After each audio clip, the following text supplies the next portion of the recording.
جمعۃ المبارک کی خصوصیات: اسی دن جنت میں رب تعالیٰ کا دیدار ہوگا، اسی دن قیامت قائم ہوگی، اسی دن دین اسلام مکمل ہوا، اسی دن جہنم کو بھڑکایا نہیں جاتا، اسی دن جہنم کے دروازے کھولے نہیں جاتے، اسی دن نئے کپڑے پہننا مستحب ہے، اسی دن نکاح کرنا مستحب ہے۔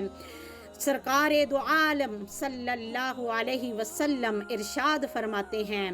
جو شخص جمعے کے دن غسل کرے اس کے گناہ مٹا دیے جاتے ہیں، اور جب وہ مسجد کی طرف چلنا شروع کرتا ہے تو ہر قدم پر 20 نیکیاں ملتی ہیں۔ اے عرش معلیٰ کے مالک، ہمارے دلوں کو گمراہ ہونے سے بچا، آج کے اس روشن دن کو ہمارے لیے باعث رحمت بنا، رزق وسیع عطا کر، اور زندگی کے تمام اور آخرت کے تمام امتحانوں میں کامیابیاں عطا فرما۔